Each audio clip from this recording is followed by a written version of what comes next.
Новенькая крыша, отремонтированные выходы с чердака, организованный водосток. Жители этого дома по улице 1 мая радости не скрывают. Обновления ждали давно. К работе подрядная организация приступила 15 июня. И со всеми задачами бригада из 4 человек справилась довольно быстро. Месяц, пока завозили, пока разбирали. Такая жара, бедные, на крыше. Это вообще... Мечтались о Молодцы, времени, молодцы, мы довольны, молодцы они. Молодцы, Да. должно все. Берегли даже наши посадки, которые мы посадили. Да, С пониманием осторожно всё это. относились. Смотрите, ничего нигде не сломано.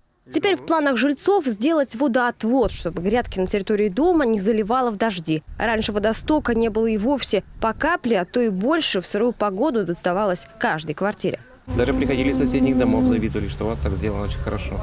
Даже не можете вот сравнить ту крышу и вот у нас. А сравнить действительно есть с чем, подтверждает это и специальная комиссия, принимающая сегодня выполненные работы. К слову, обошлась крыша в 1 400 000 рублей. Главный заказчик и проверяющий, сам фонд капремонта, он же региональный оператор, признается, далеко не каждая администрация подходит к делу ответственно. В процессе производства работ они вносили предложения, замечания, которые были учтены при выполнении работ. То есть они проявили инициативу, и мы за это очень благодарны, потому что не каждая администрация так подходит к выполнению капитального ремонта. При этом не обошлось в ходе работы и без технических сложностей, благо справиться удалось со всеми. При выполнении работ вскрылось, значит, что стропильная система находится в разных уровнях. То есть приходилось выравнивать полностью стропильную систему для укладки нового покрытия. Следом ждала работа по обрешетке и обшивке крыши. На оценку хорошо, таков вердикт комиссии.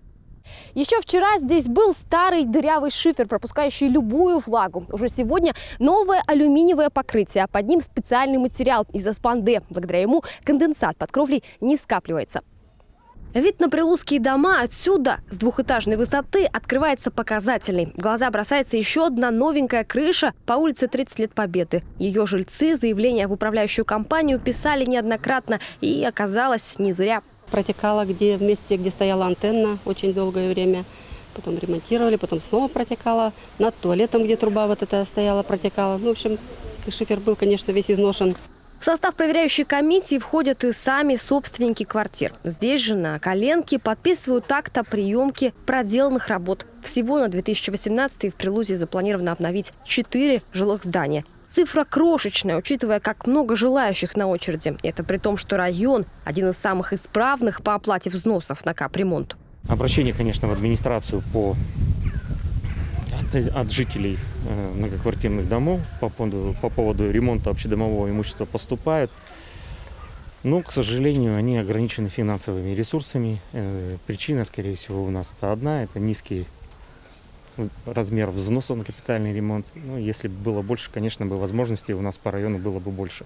Тариф сегодня здесь составляет 2 рубля 68 копеек. И этого, видимо, недостаточно. Вообще взносы на капремонт в Коми одни из самых низких по стране. Вторят властям местным и в региональном ведомстве. В этом году по республике в программу вошло всего 94 дома. Потребность в проведении капитального ремонта гораздо больше того количества домов, которые мы по факту сегодня можем отремонтировать.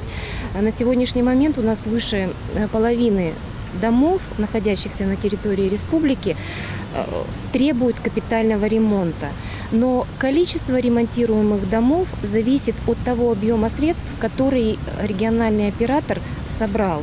К слову, собираемость взносов в Коми за последние годы увеличилась на 20 с лишним процентов. В аутсайдерах активности пока, увы, северные города. Именно с ними курирующему эту работу фонду предстоит поработать. Население должно видеть результаты и доверять им.